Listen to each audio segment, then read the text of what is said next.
Well, here I am out in the garage with the coffee grinder and the coffee, because it's like 8 o'clock in the morning and Nat's asleep on the couch, and I don't want to wake her up.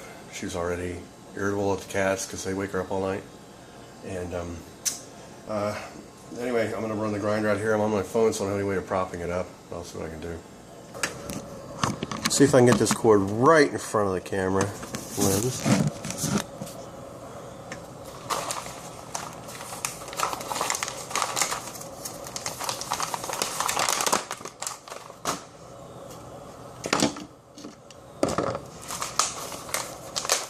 That's just about the right amount.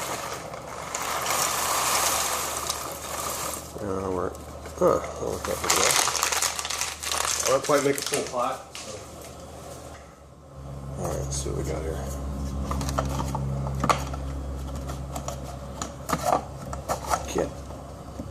There we go. Now, of course, I got to give. I mean, there's a million of this shot on the internet, but I'm going to do it anyway. Let's see if we can get this shot here. There we go. That's a little better.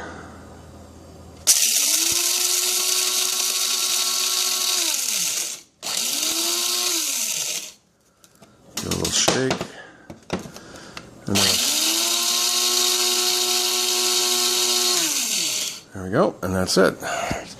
And I don't know, somebody just told me to do it that way, so I do it that way. I don't know if it actually helps. Well, coffee's on the boil.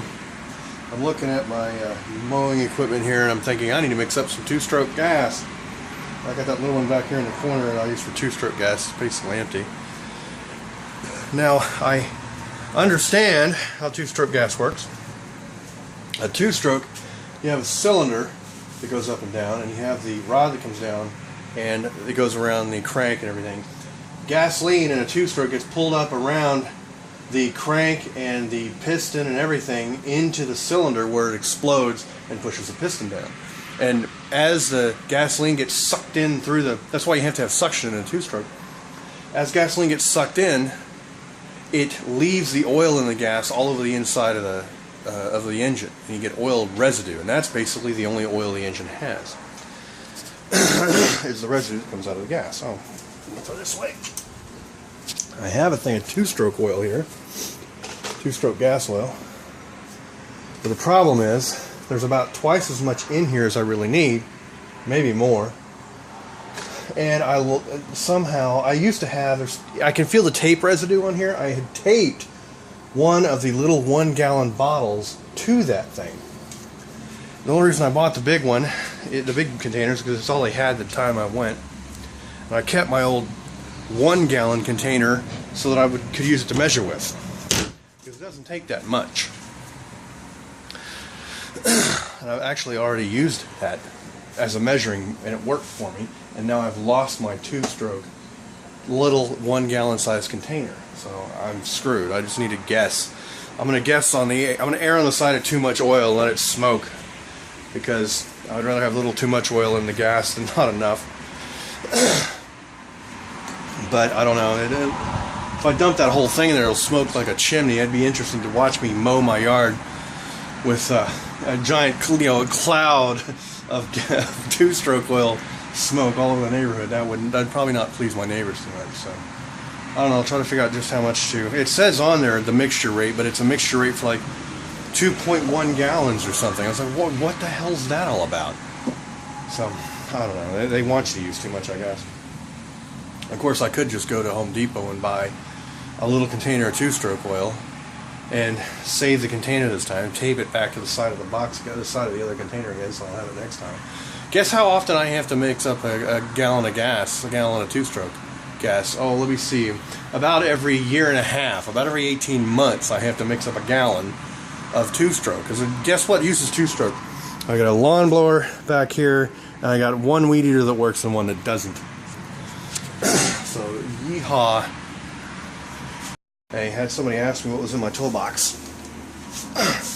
Let's go through Kelly's current toolbox. This is locked. I have no idea what's in it. Even when this, oh god damn it!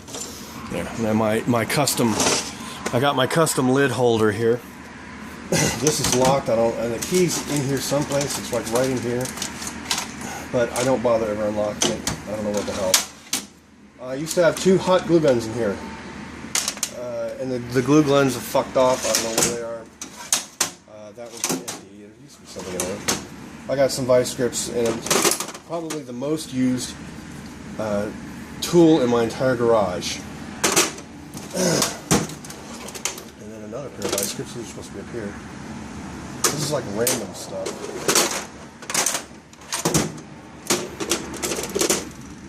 Hinge. Oh, those are the hinges off my old front door. Okay. Put them in here. That's a punch. Why is there a wrench in here? Oh, I thought maybe I modified it for something. Okay, we got a random drawer. And I got my wrenches. Nut runners, screwdrivers, more screwdrivers. God. And then a drawer that I can never get open because stuff is... There's a hammer in here and it catches my ring. Let's try to do this with one hand.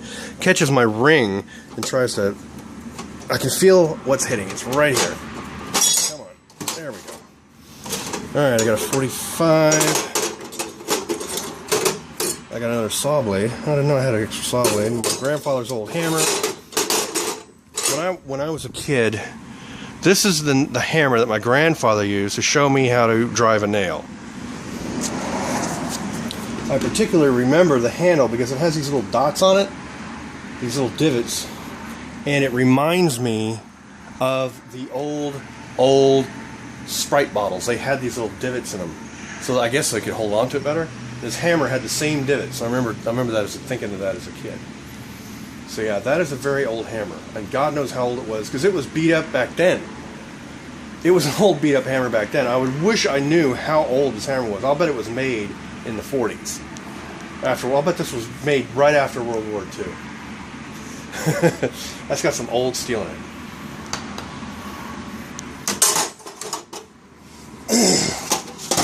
But that's it. Let's look at the top. That's it for the drawers. Now, this is the leftover bin. I've got my tire pressure gauge, a flashlight that I think still works. If I had batteries in it. Let's see, I have to take the batteries out of it. Ooh, I need that. That is a chuck for an automatic. Oh, it's got a hex head in it. I wonder if that'll come out of there. It's probably stuck in there. That's why I'm not using it. Oh, let's see, another hammer. That's much newer. Scraper. What this is it is a light socket for a ceiling fan. The ceiling fan in the master bedroom, when I bought it, I didn't realize it took odd sized lights. It doesn't take the little bitty lights that go in everything, and it doesn't take the regular size light bulb. It takes this in between utility size light bulb. Damn it, I can't hold the camera still. It takes this utility size light bulb that's in between the two. So it's not the size that goes in a night light, and it's not the regular size. It's like in between those two. And they say, oh yeah, there's large light bulbs available for it. Yeah, there's 2 light bulbs available for it. And you've got to go to Home Depot to get the stupid light bulbs because no one else carries that size of light bulb. I can't even find them online. So I bought, a few weeks after I bought the ceiling fan, I bought those replacement light sockets. And the only thing I've accomplished so far is destroying one of the existing light sockets in the fan. So when I go in there, you'll see there's only one. That's because I'm trying to save electricity. There's no point in having all 4 bulbs plugged in. But one of the bulbs, one of the sockets is destroyed. I broke the ceramic around it, trying to get one of those plugged into it. Because all you got to do, you take out this screw, and somehow you just untwist it and it comes off. Well, in the process of untwisting it, I shattered the ceramic that surrounds the socket, and now it's junk in there. I'm afraid to go back into it because I want to pull the whole thing down. It almost looks now that I've jacked with it, like you have to pull not the fan part down, but the whole light mechanism must come off somehow, and then you can get to these sockets real easy. And I don't know, I just haven't had the strength to do it. So I've got the things, I just need to, there's one missing. I got 3 of the things. One's probably still laying in the room somewhere that I just like, One of the good ones, because the bad ones are all still in the fan.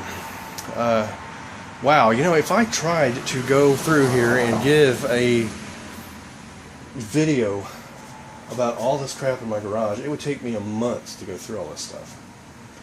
Anyway, I'm going to cut it there.